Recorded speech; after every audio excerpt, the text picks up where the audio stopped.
स्वागत है आपका अपने चैनल एसएससी एस्पिरेंट साउंड। इस वीडियो में एसएससी जीडी के रीजनिंग के सॉल्यूशन करने वाले हैं जो सेट नंबर 49 होगा, जो एक फरवरी का जो फर्स्ट शिफ्ट का पेपर है। तो चलिए शुरू करते हैं। जो लोग नए हैं चैनल को भी सब्सक्राइब जरूर कर लीजिएगा, अपने दोस्तों को पास भी शेयर कर दीजिएगा। तो चलिए शुरू कर लेते हैं। फर्स्ट क्वेश्चन देखिए, यहाँ पर कोडिंग डिकोडिंग का सीरीज के रूप में क्वेश्चन दिया गया है। डब्ल्यू से देखिए सी कितना बढ़ रहा है, यहाँ पर टोटल 6 बढ़ रहा है। ठीक, उसके बाद ओ से देखिए यू कितना बढ़ रहा है, यहाँ पर भी 6 ही बढ़ रहा है। यानी सी से भी हम 6 बढ़ा देते तो पहला डिजिट मिल जाएगा। यानी सी में प्लस 6 जोड़ेंगे तो कितना हो जाएगा 9। 9 किसका होता है, आई का होता है। आई कहाँ पर है पहला डिजिट, एक ही ऑप्शन में दिया गया, जो दूसरा नंबर यही करेक्ट हो जाएगा। दूसरा क्वेश्चन देखिए, सेटिंग अरेंजमेंट का क्वेश्चन दिया गया है। 8 व्यक्ति जो है डी से लेकर जेड एक सीधी पंक्ति में उत्तर की ओर मुख करके बैठे हुए हैं। ठीक है, हमें बारी बारी से सभी को फॉलो करते हैं। वाई पंक्ति के किसी एक सिरे पर बैठा हुआ है। वाई और जेड के बीच में केवल 3 व्यक्ति है। मान के चलो वाई को हम यहाँ पर लिख लेते हैं और जेड को यहाँ पर लिख लेते हैं। इन दोनों के बीच में 3 व्यक्ति है, 1 2 3, और जो वाई एक सिरा पर बैठा हुआ, यानी कि आप सभी हमें इधर की ओर लिखना है। अब आगे देखिए, ई जो है जेड के दाईं ओर दूसरे स्थान पर है। जेड के दाईं ओर दूसरे स्थान के एक यहाँ एक दूसरे स्थान पर यहाँ ई आ जाएगा। उसके बाद देखिए ई और डी के बीच में केवल 3 व्यक्ति है, यानी ई और डी के बीच में 3 व्यक्ति है।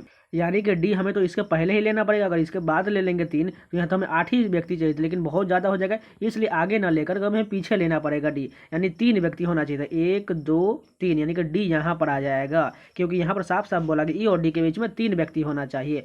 अब आगे देखिए क्या कहा गया है, जी जो है डी के बाईं ओर किसी एक स्थान पर है, यानी डी के बाईं ओर, यानी कि इधर बाईं ओर आएगा तो यानी कि जी यहाँ पर आ जाएगा। अब आगे देखिए क्या कहा गया, लेकिन पंक्ति के किसी भी सिरे पर नहीं बैठा है, यानी जी जो है पंक्ति के किसी कॉर्नर पर नहीं बैठा हुआ है। एम जो है जेड के ठीक बगल में नहीं बैठा हुआ है। एम जो है जेड के बगल में नहीं तो कहाँ बैठेगा, यानी कि एम नहीं तो यहाँ बैठेगा, नहीं यहाँ बैठेगा, तो कहाँ बैठेगा, एम जो है डायरेक्ट इसके आगे बैठेगा, क्योंकि एक स्थान यहाँ पर बचा हुआ था। अब यहाँ पर 2 स्थान बचा हुआ है, दोनों स्थान का आगे बढ़ते थे, क्या बोला गया है, एन जो है एच के दाईं ओर बोला गया है। एन जो एच के दाईं ओर दूसरे स्थान पर है, दाईं ओर दूसरे स्थान बोला गया, यानी कि अगर एच यहाँ ले लेंगे दाईं ओर, इसके दूसरे स्थान कहाँ पर आ जाएगा, एन यहाँ पर आ जाएगा। अब कंप्लीट हो चुका है, हमें बताना है किसका, एच के बाईं ओर कितने व्यक्ति, एच के बाईं ओर देखते कितने व्यक्ति, 1 2 3, यानी कि 3 कहाँ पर, फर्स्ट ऑप्शन करेक्ट हो जाएगा। तीसरा क्वेश्चन देखिए, कोडिंग डिकोडिंग का क्वेश्चन देखिए, डी से देखिए ई एक बढ़ा, ई के बाद कितना बढ़ेगा, एफ बढ़ेगा, यानी कि एक बढ़ने के बाद एफ आ जाएगा। एफ सबसे पहले किस ऑप्शन में दिएगा, एक ही ऑप्शन, यानी कि तीसरा करेक्ट हो जाएगा। देखिए जितना एग्जाम में आपको ऐसे ही नहीं करना है, सेम टू सेम इसी प्रकार करना है, जैसे आपको जितना आंसर जल्दी मिल जाए और वही टिक करके आगे बढ़ जाए। ये ना कि आप पूरा अब लेकर चेक करते रह जाएंगे, जब चारों ऑप्शन मिलना चाहिए, बारी बारी से सभी डिजिट मिलना चाहिए, वो नहीं है। आपको जिस प्रकार एक ही डिजिट के अनुसार मिल जाए आंसर, आपको वही क्लिक करना है और आगे बढ़ जाना है, इससे बहुत टाइम बचेगा। 4 नंबर क्वेश्चन देखिए, एनालॉजी का क्वेश्चन है। दोस्त का संबंध दुश्मन से है तो मरना का संबंध किससे होगा। देखिए ये विपरीत लिखा गया है। देखिए दोस्त का क्या होता है, दुश्मन, तो मरना का क्या होगा, जीवन, यानी कि जीना होगा, यानी कि कहाँ पर लिखा है, 4th ऑप्शन करेक्ट हो जाएगा। देखिए यहाँ पर ऑप्शन में जीवन भी दिया है, लेकिन यहाँ पर मरण रहता तो जीवन होता, लेकिन यहाँ मरना लिखा गया तो जीना यहाँ करेक्ट होगा। 5 नंबर क्वेश्चन देखिए, दर्पण के दाईं ओर प्रतिबिंब रखा गया, यानी कि सिंपल वाला इधर से पार्ट इधर से उलट जाएगा, यानी टी सबसे पहले आ जाएगा, वो भी उल्टा बनेगा। देखिए सभी में टी सेम दिया गया। उसके बाद देखिए ई को सीधा रहने दी, इसको पलटा नहीं, इसलिए ये गलत हो जाएगा पहला वाला। उसके बाद देखिए तीनों में ठीक है ई, उसके बाद भी ठीक है, उसके बाद भी के बाद क्या है यहाँ पर 6 जो है उल्टा इस प्रकार का बनेगा। देखिए किसमें, इसमें सेम रहने दी, दूसरा वाला ये गलत हो जाएगा। अब देखिए ये दोनों में 6 ठीक है, 3 भी ठीक है, ओ भी ठीक है। अब आर को देखिए चौथा ऑप्शन में यहाँ पर आर को पलटा नहीं, इसलिए ये गलत हो, बचा कौन सा, तीसरा ऑप्शन करेक्ट होगा। 6 नंबर क्वेश्चन देखिए, यहाँ पर मैथमेटिकल ऑप्शन का क्वेश्चन, इसको खुद से करना है। 7 नंबर क्वेश्चन देखिए, कथन निष्कर्ष का क्वेश्चन है। पहला कथन क्या है, कुछ पेंट ब्रश है। ठीक है, लिख लेते हैं, कुछ पेंट क्या है, ब्रश, इस प्रकार होगा। ठीक, अब देखिए सभी ब्रश चित्रफल है, यानी कि सभी ब्रश वाला पार्ट को हम क्या कर देंगे, चित्रफल के अंदर में ला देंगे। चित्रफल को हम सी से लिख लेते हैं। अब तीसरा देखिए, कुछ फलक जो है टेबल, यानी कुछ चित्रफलक वाला पार्ट क्या है, टेबल है, इस प्रकार हमने कर दिया। अब निष्कर्ष देखते हैं, कुछ ब्रश टेबल है, यानी देखिए कुछ ब्रश जो है ये टेबल वाले पार्ट को टच कर रहा है, बिल्कुल नहीं कर रहा है, इसलिए पहला गलत हो जाएगा। दूसरा देखिए, कुछ पेंट जो है चित्रफलक है, यानी पेंट जो है चित्रफलक का पार्ट कुछ तो कुछ न टच कर रहा है, यानी कि दूसरा सही हो जाएगा। अब तीसरा देखिए, कुछ चित्रफलक ब्रश है, यानी ये बड़ा वाला सी जो है ये क्या है, इसमें जो है ब्रश में टच कर रहा है, ये बिल्कुल ही देखिए ब्रश का जो पार्ट अंदर में तो है ही, यानी कुछ ना कुछ तो होगा ही, यानी तीसरा भी सही हो जाएगा, यानी कि दूसरा तीसरा सही है। 8 नंबर भी क्वेश्चन मैथमेटिकल ऑप्शन का, इसको भी आपको बारी बारी से ऑप्शन लेना और चेक कर लेना है। यहाँ पर देखिए एनालॉगी का क्वेश्चन दिया गया है 104 13 संबंधित है, उसी प्रकार 21 से 168 संबंधित, यानी कि 37 से कौन संबंधित होगा। अगर ध्यान से देखें हम 13 से जाएं 104 के पास, तो यानी कि 8 से मल्टीप्लाई कर देंगे 13 में तो हमें मिल जाएगा। उसी प्रकार 21 से 8 से मल्टीप्लाई करेंगे तो 168 भी मिल जाएगा। यानी 37 का दिया गया, हमें इसे पहले वाला बताना है। यानी 37 में 8 से मल्टीप्लाई कर देंगे तो हमें वो संख्या मिल जाएगा। तो कौन सा संख्या मिलेगा, यूनिट डिजिट देखते हैं। 37 गुने 7 गुने 8 कितना, लास्ट में यूनिट डिजिट 6 होगा। 6 कहाँ पर, यही है। 10 नंबर क्वेश्चन देखिए, इतना बड़ा फिगर दिया कि इसमें हमें बारी बारी से ऑप्शन ढूंढना है, कौन सा ऑप्शन इसमें मौजूद है। सबसे पहला देखिए ये एरो दिया गया इस साइड की तरफ, इस साइड की तरफ एरो आपको कहीं पे मिलेगा नहीं, और मिलेगा भी तो यहाँ पर देखिए ये इसको जुड़ा हुआ और इसमें इधर रेकरिंग नहीं दिया, इसलिए ये पहला तो नहीं दिया गया। अब दूसरा देखते हैं, दूसरा जो इस प्रकार का तिरछा एरो दिया गया है। चलिए तिरछा एरो देखते हैं इस कॉर्नर में, इस कॉर्नर भी आपको कहीं भी आपको तिरछा एरो नहीं मिलेगा। अब देखिए कौन सा है, अब ये स्ट्रेट लाइन जो है दो ऊपर, एक ऊपर की ओर एरो है और एक नीचे की ओर, ये ऑप्शन देखते हैं कहाँ पर है। यहाँ पर ध्यान से देखें तो ये एरो बिल्कुल यहाँ पर मौजूद है। यहाँ पर इस साइड की ओर देखें, ये वाला एरो यहाँ आपको बनाकर दिखा देते हैं थोड़ा सा, ये एरो बिल्कुल मौजूद है, यानी बिल्कुल तीसरा ऑप्शन सही होगा। डांस को इस प्रकार लिखा गया है, म्यूजिक को इस प्रकार लिखा गया, तो बताना है सॉन्ग को कैसे लिखा जाएगा। अगर ध्यान से देखें तो डांस में भी वही डिजिट यहाँ पर है, म्यूजिक में भी वही डिजिट यहाँ पर है, सॉन्ग में भी वही डिजिट होना चाहिए जो हमें ऑप्शन में मिलेगा। यानी कि अगर देखें तो यहाँ पर देखें ए और ई लिखा गया पहले, उसके बाद CDN लिखा गया, यानी कि वॉवेल को पहले लिख देना है, उसके बाद जो है कॉन्सोनेंट को बाद में लिख देना है, सभी को इंक्रीजिंग ऑर्डर में। यानी कि अगर सॉन्ग को देखें तो सबसे पहले वॉवेल क्या है, ओ है, उसके बाद इसके बाद कौन होगा, कॉन्सोनेंट सभी है, कॉन्सोनेंट में सबसे छोटा कौन है, जी है, जी के बाद कौन होगा, एन, उसके बाद एस। ऐसा कहां पर लिखा गया, फोर्थ ऑप्शन करेक्ट होगा। 12 नंबर क्वेश्चन देखिए, इस प्रकार हमें फिगर का बताना है अगले आकृति कौन सा आएगा। अगर ध्यान से देखें पहला वाले में देखिए, इधर की ओर लैंप इधर की ओर था, यानी कि इधर से अब ये पलट गया इधर की ओर अगले वाले आकृति में, फिर से ये इधर पलट गया, फिर से ये पलट गया, यानी कि इस आकृति के बाद हमें बताना है। तो ये लैंप इधर की ओर घुमा हुआ है, तो अब ये किधर हो जाएगा, अब ये अंदर की तरफ हो जाएगा। अंदर की तरफ बता देते हैं उसको थोड़ा बनाकर, इस प्रकार का हमें लैंप चाहिए इधर की ओर। और बीच में देखिए अब कैसे कैसे है, देखिए दो किताब जो है नीचे लेटा हुआ है, उसके बाद इसको खड़ा कर दिया, फिर से लेटा दिया गया, फिर से इसको खड़ा कर दिया, अब लेटा हुआ किताब चाहिए, यानी कि दो किताब जो हमें इस प्रकार लेटा हुआ रहना चाहिए। और उसके अंदर में दो जो है कि ये जो उजला उजला पार्ट दिख रहा है वो नीचे की ओर बिल्कुल यहाँ पर होना चाहिए। चलिए देखते हैं ऑप्शन में। सबसे पहले ये तो गलत होगा कि इसमें दो किताब होना चाहिए, ये दूसरा ऑप्शन देखिए बिल्कुल सही हो जाएगा, क्योंकि लैंप इधर अंदर की ओर है और ये दो किताब इसमें दिया गया है। यहाँ पर देखिए सीरीज का क्वेश्चन दिया गया है, 103 के बाद 110 है, 110 के बाद 5 है, यानी पहले बढ़ा फिर घट गया, फिर बढ़ा फिर घट, यानी कि अल्टरनेट इसमें लग रहा है। जैसे ध्यान से देखिए 103 के बाद 105, 105 के बाद 107, 107 के बाद यहाँ पर 109, यानी सभी में दो दो बढ़ रहा है। ठीक, अब दूसरा देखिए 110 के बाद हमें बताना है उसके बाद क्या होगा, यानी कि यहाँ पर हम दो बढ़ा कर देखें तो यहाँ 112 हो जाएगा। ठीक, अब 112 यहाँ पर मान के चलते तो 114, यहाँ पर भी दो बढ़ रहा है, यानी समझ चुके हमें यहाँ 105 के बाद वाला यानी कि 110 वाला अल्टरनेट में हमें 112 चाहिए। 112 का थर्ड ऑप्शन करेक्ट होगा। 14 नंबर क्वेश्चन देखिए, सीरीज का क्वेश्चन दिया गया है। अगर ध्यान से देखिए इधर से जाने की कोशिश करें तो देखिए सभी बड़ा बड़ा संख्या जाते जा रहा है, यानी कि इसमें कुछ ना कुछ मल्टीप्लाई बहुत ज़्यादा हो रहा है।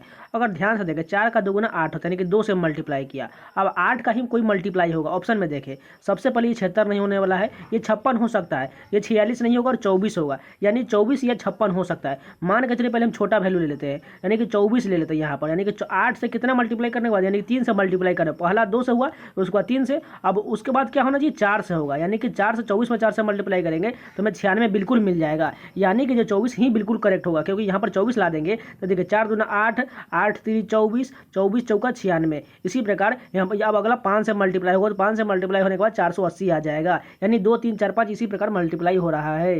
15 नंबर क्वेश्चन देखिए, 6 दोस्त MNPQAR दक्षिण की ओर मुख करके एक पंक्ति में बैठे हुए हैं। N जो है P और Q के ठीक मध्य में, मान के चलिए N जो बोला गया है किसके मध्य है, P और Q के, यानी कि P और Q लिख देते हैं। अब कहा गया है O जो है R के बाईं ओर ठीक बगल में है, यानी यहाँ पर तो R तो दिया नहीं गया है, इसके पहले आगे देखते हैं। M जो है P के दाएं ओर ठीक बगल में, M जो है P के दाएं, यानी कि P के दाएं किधर होगा, इधर से होगा, यानी M यहाँ पर हो जाएगा। अब हमें क्या उससे पहले देखिए यहाँ पर आगे देखते हैं, यदि Q पंक्ति के बाएं सिरे पर बैठा हो, यानी Q जो पंक्ति के बाएं सिरे पर, ठीक है, तो O के बाईं ओर ठीक बगल में कौन बैठा हो, यानी कि अभी 2 2 4 हो चुका है, हमें एक स्थान और चाहिए।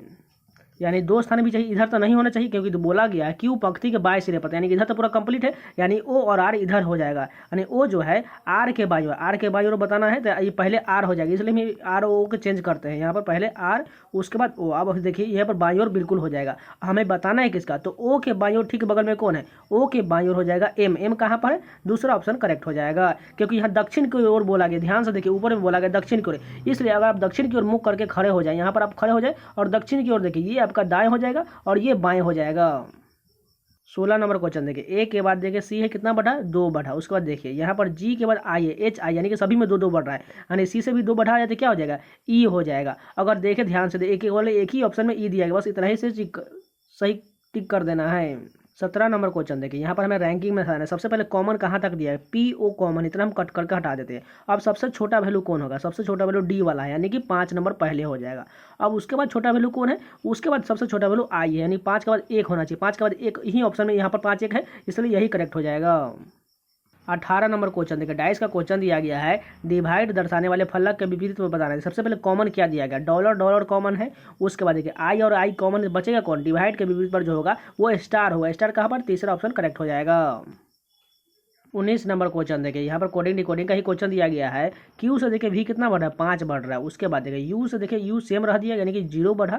उसके बाद ई से देखिए जी एफ जी, यानी कि 2 बढ़ गया, यानी कि इसमें लॉजिक सही नहीं लग रहा है। अगर यहाँ पर देखें आर से जे तो यहाँ पर माइनस हो जाएगा, यानी इसमें लॉजिक लिए लग नहीं रहा है। अगर उल्टा हम चलने की कोशिश करें, क्यू से एस के पास जाए तो इसके बाद कितना बढ़ा, 2 बढ़ा, आर एस होता है। उसके बाद यू के बाद वी डब्ल्यू, यहाँ पर भी 2 बढ़ा, ई के बाद एफ जी, यहाँ पर भी 2 बढ़ा, एस के बाद टी यू, यहाँ पर भी 2 बढ़ा, यानी सभी में उल्टा जाने के बाद 2 बढ़ रहा है। यानी कि इसी प्रकार कर देते हैं, यहाँ एस से बढ़ाना तो क्या हो जाएगा, टी यू हो जाएगा, ओ के बाद पी क्यू हो जाएगा, एल के बाद एम एन हो जाएगा, उसके बाद भी के बाद क्या हो जाएगा, डब्ल्यू एक्स हो जाएगा, और ई के बाद भी जी हो जाएगा, यहाँ पर जो एफ जी हो जाएगा। यानी ऐसा कहाँ लिखा गया, तीसरा ऑप्शन करेक्ट होगा। 20 नंबर क्वेश्चन देखिए, यहाँ ब्लड रिलेशन का क्वेश्चन दिया गया, हमें बताना है पी एल से किस प्रकार संबंधित है, यानी कि एल यहाँ और पी, यानी पूरा चेक करना है, वो भी उल्टा चलना है क्योंकि पी पहले पूछा गया है। अगर ध्यान देखिए एल प्लस एम का क्या अर्थ है, प्लस कहाँ पर, यहाँ पर, इसका अर्थ बोला गया है पी जो है क्यू की बेटी, यानी एल जो है किसकी बेटी हो जाएगी, एम की बेटी, यानी एम की बेटी तो एल को नीचे लिख देंगे, ठीक, यानी इसको माइनस कर लेते हैं। उसका परसेंटेज कहाँ पर, इसका अर्थ यहाँ पर बोला क्यू, पी जो है क्यू का भाई है, यानी कि जो है एम जो है किसका भाई है, एम जो है एन का भाई है, यानी इसको प्लस कर लेंगे। अब देखिए यहाँ पर फिर से यहाँ पर इक्वल टू का अर्थ क्या है, यहाँ इसका अर्थ बोला गया पी जो है क्यू का बेटा है, यानी एन जो है किसका बेटा है, एन जो है वो ओ का बेटा हो जाएगा, यानी इसको ओ ऊपर कर देंगे, इसको प्लस कर देंगे क्योंकि वो बेटा बोला गया। अब हैच का क्या अर्थ है, हैच यहाँ पर इसका अर्थ बोला गया पी जो है क्यू की पत्नी है, यानी ओ जो है किसकी पत्नी है, वो जो है पी की पत्नी है, इसको माइनस कर लेते और इसको प्लस कर लेते क्योंकि पति पत्नी हो जाएगा। अब हमें बताना है एल का रिलेशन, ध्यान से देखिए ये दोनों जो है भाई बहन हो सकते हैं या भाई भाई, दोनों भाई है, एम और एन जो है भाई है, और ओ और पी जो है ये दोनों इसके पिता और माता है, तो यानी एल का रिलेशन क्या होगा, यानी कि 2 रिलेशन ऊपर जाने, या तो दादा होगा या तो नानी होगा, यानी हमें पी से बताना है एल का जो है पी जो है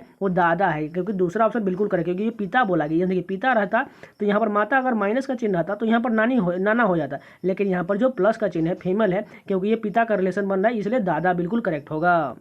देखिए फिर से एक बार रिपीट कर देते, देखिए सबसे पहले ओ जो है क्या है, माइनस के चिन्ह माता है, पी क्या है प्लस, यानी कि ये पिता होगा, यानी ठीक है। इन दोनों के बच्चे कौन है, एम और एन है, और एम का बच्चा कौन है, एल है, यानी एल जो है उसकी पुत्री है, ठीक, पुत्री है, उसमें कोई रिलेशन है। देखिए एम जो है, एम का पिता कौन है, पी होगा, और पी के जब पिता है तब एल का कोई पुत्री होगा, पुत्र होगा, तो क्या होगा, वो दादा बिल्कुल करेक्ट होगा ना।